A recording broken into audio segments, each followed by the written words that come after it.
that's just some of what we all discussed. Some of the stuff, probably that we'd like to get done pretty quickly.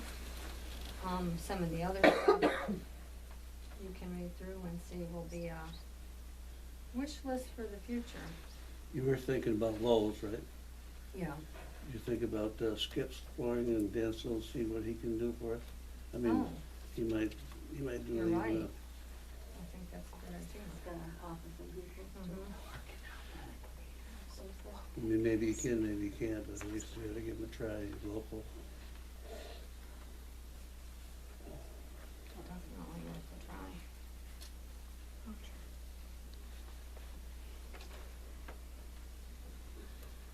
You guys wanna have Okay. some input? The only other thing, and I don't know if you're aware of this, Judy, spoke with Mark Barnhart. There was a discussion of changing of offices. And it's like musical chairs, now we're back on the merry-go-round again, because the game plan was our handicap parking is right out here. All of our parking's out here. The assessor is not handicap accessible per se, because people have to go down the stairs. She deals a lot with the elderly, and that's coming up right now. It's gonna be her busy time getting their senior citizens exemptions on.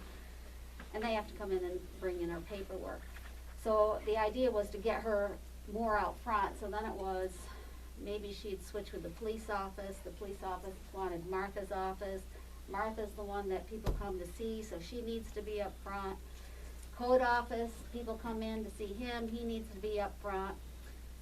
Police, they see people and have to bring people in, and there's been some concern about bringing them in the back way, and the stairs aren't safe and whatnot. So then it was assessor and police were gonna flop, and today he'd rather stay put unless he can have some other office up here.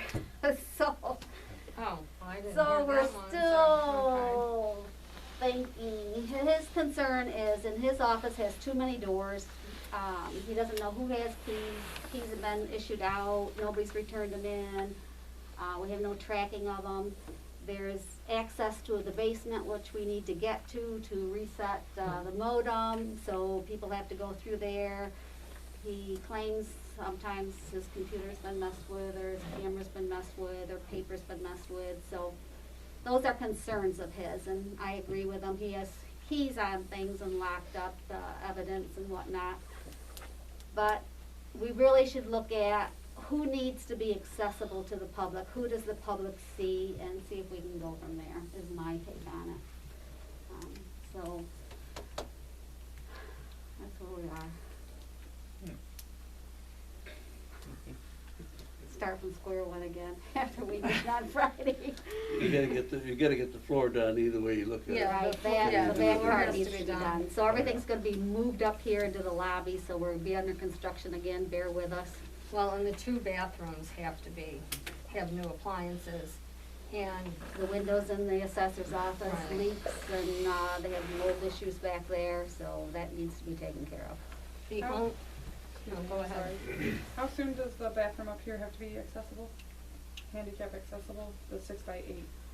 He says it doesn't until we renovate it, But and we have. Well, I no other building this age Yeah. has handicap accessible bathroom either. I did some research, Milt, after we talked today on the computer.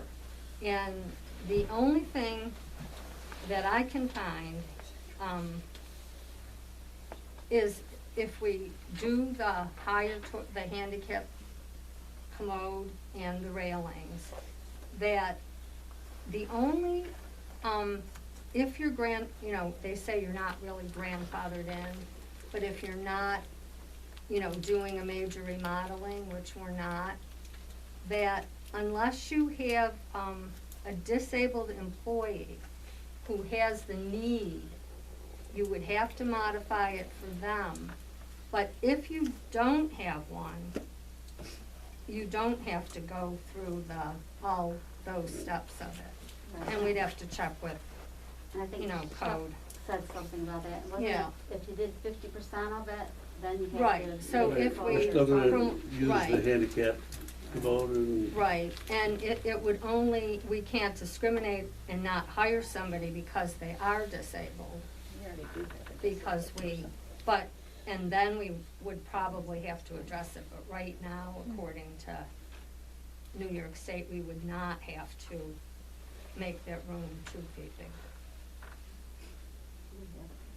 You have a disabled employee.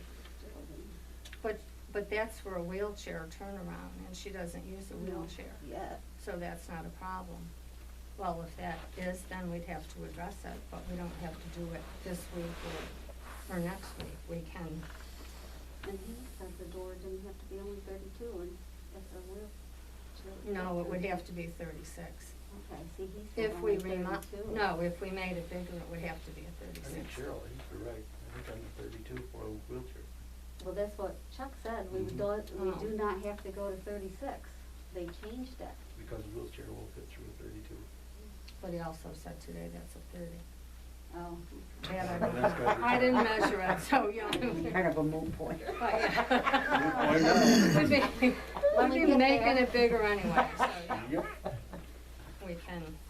That takes care of that. So that's just, that thing is, that's something we wouldn't have to worry about, you Till know, we get there. this week at least. And then some of the stuff we'll just have to put in our budget tomorrow, but a lot of it. So we gotta prioritize what we got down here. Yeah, exactly. So everybody look at your Floor list. being number one before we can make any moves anyway, right? Right in the back. Oh, yeah, definitely. I think we should do that. And get moving on it. So are you gonna go out to quotes and piecemeal this, or? Well, No, Mary we're gonna thought do on it this? ourselves. Yeah, Barry thought he could do the flooring, so it would just be a matter of getting it When I did, and Carl Drum is willing to come back, to do windows. yeah, to do the work with Barry, yes. So Barry will call him. We have to look at, ordering, see how long everything's gonna take to get in here. Hopefully not long.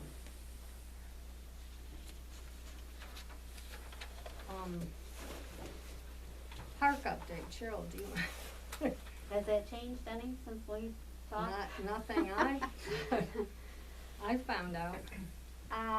It costs $40,000 just in personnel is what we came up with the budget, and that's not increasing anybody. So we were going to approach the towns that utilize the park program with, our tax residents' kids.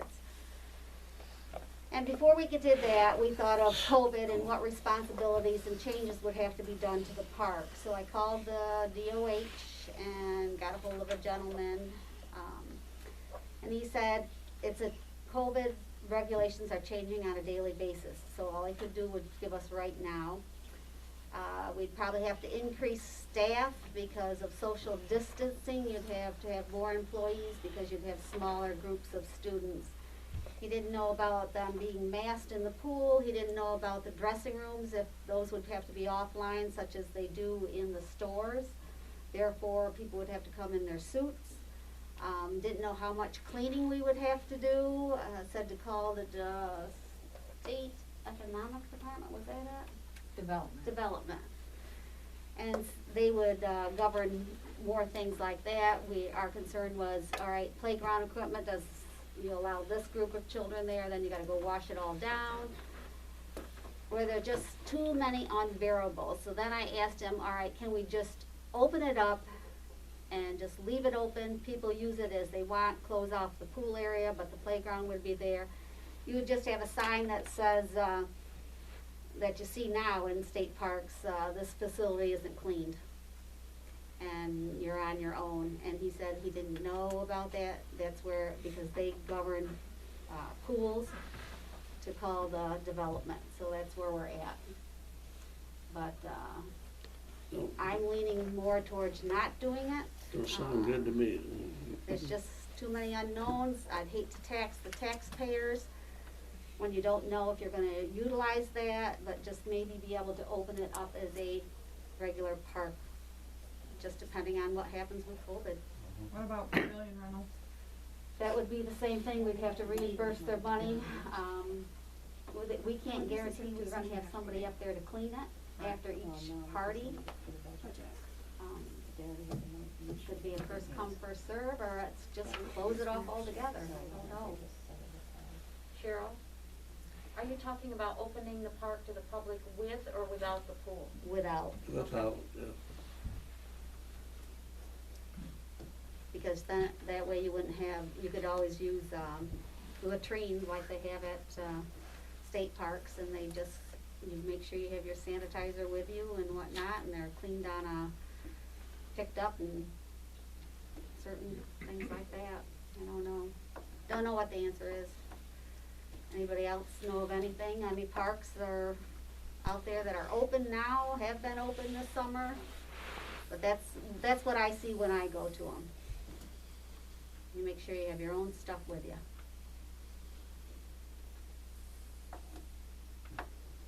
We did service 133 kids last year, or the year before. Last year it wasn't open. 57%, I don't have my paper, we're outside our district, or 67% were outside our district, or outside our town. The other thing, we did talk to Danielle. She thought there'd be an issue with the busing, if the school would even bus the students there, because you have to have more buses. Right now, I see a sign out there for bus drivers, so they might not even provide that transportation for us. Oh, she thought it was a babysitting service. She'd like to see more programs. Remember anything else?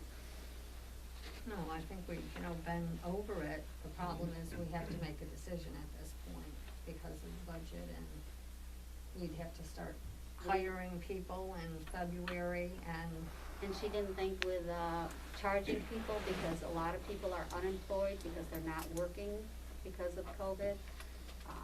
Parents may not send their student or their children there because of COVID. and if we start charging, she thinks that people would not have the money and we would lose a lot of interest in that. The problem being, if we decide to wait and go ahead, then we have to put the money in the budget and everybody has to pay it.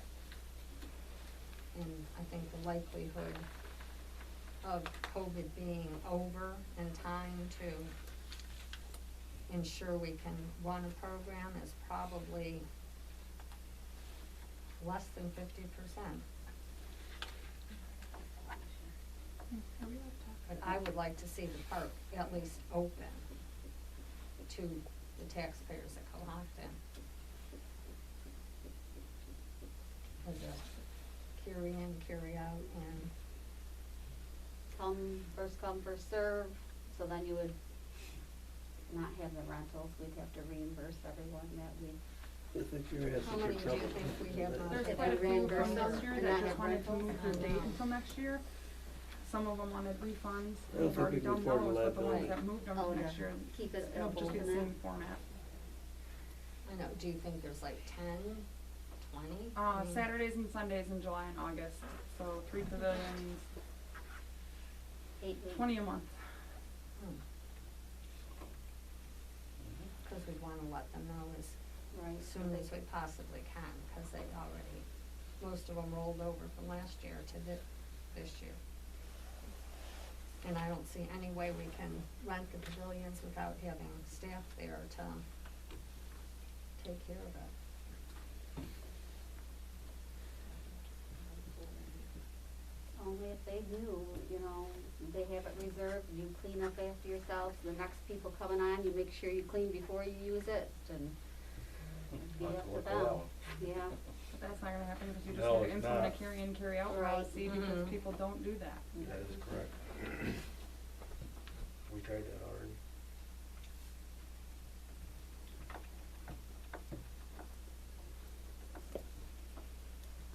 You're trying to make an impossible decision right now. I mean, I don't even see that you ought to waste any time trying to make a decision right now.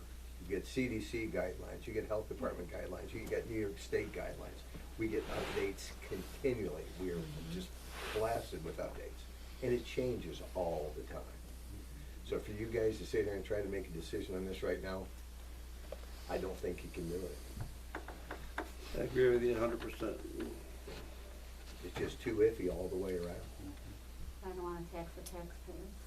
No, I mean, don't weren't we all taxed for this year's? We We didn't were. use it this year? So what, Why like, can't it roll over? yeah, so the for money when that was like budgeted for this year, what are we doing with that? Can we reserve that, so if we can open up the park in February, we can use that money? It doesn't work that way, unfortunately. We have to put it in the Maybe we can budget put for it- this you year. Cause we've already paid for it for this year and didn't use it, so why can't we reserve that money? So if we wanna open it up next year, we have that money. Did you use it? No, we didn't use it. I mean, I know we you used, used it for well, other we did things. for playground equipment and things that we did do this year, yeah, And we had to have And you chlorine also and used it things, for yeah. your maintenance person. Yeah. But you also wanna remember, you don't wanna leave it with nothing in there, because if you use it the following year, your taxes are gonna skyrocket. So you might wanna put something in there Reserve anyway. what we have in there left over. You might wanna just figure opening the pool without doing the program and just put money in for that. Cause if you take everything out and you decide to open it the following year, you're gonna be in awful trouble. You still have your recurring expenses to keep up with Stephanie, it. can we reserve that money from You can left assign that over? money. Capital reserve for the No, park. You can't reserve it, but you can assign it. Right. Just earmark that. Cause if you reserve it, then it can only, No, you can't reserve well, it. you can't reserve that, right. You can assign it. You can assign those particular funds for that purpose, so it's only for that purpose. So the funds that we have from this year's budget, we could assign, which means nobody has to be taxed for that. Correct. Okay, that's a.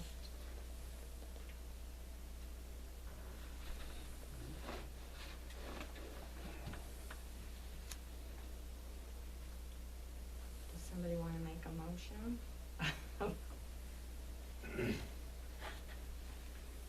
Or you wanna think about it and Yeah. then see what you wanna do at We gotta budget do time it tomorrow. You know, I mean, we keep postponing the decision, but yeah, we can That's look where you're at gonna it. put it in there anyhow for Mhm. next Exactly. year, so. Yeah. Or do we need a motion? Hmm? We don't need a motion if we put it in there for the budget, right? After you include it in the budget now.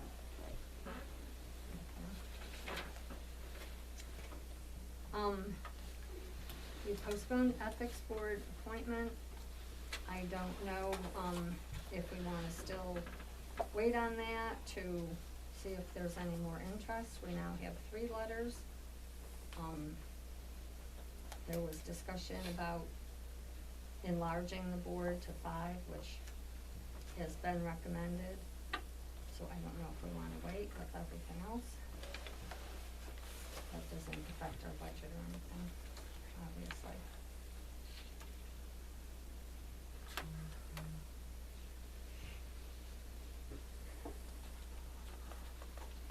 Do you just need a motion to approve 2 of the 3 applicants, or? Well, I don't know how we wanna do it, if we wanna interview people, if we wanna, that's, I do. Who else is besides Wendell? Chad Um, Sigenbus? Courtney Lewis. Courtney Lewis and, Chad Ziegler, who said that. And then there was a third one, his name was Peter Wadsworth, but I think he was more looking for He employment wanted than. the job, yeah. I do remember that one, I think you're right. That one was pretty obvious. You open for a motion?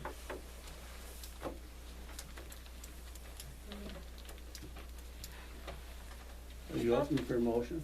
No, I'm just bringing it up because we sort of put it on hold last month and, what we wanna do. Judy, I thought there was discussion of revamping the ethics. I just said Code. that they would, Oh, okay. the The ethics law. the law would have to be revamped to make a 5-man board, which is probably what we really should do. But these ones are just for, fill-ins, right? Alternate? There's an Alternates. alternate, yeah, They Which were was looking not for 2 advertised. alternates at the moment. 1 alternate. I thought you guys said 2. Just 1? One. I misread.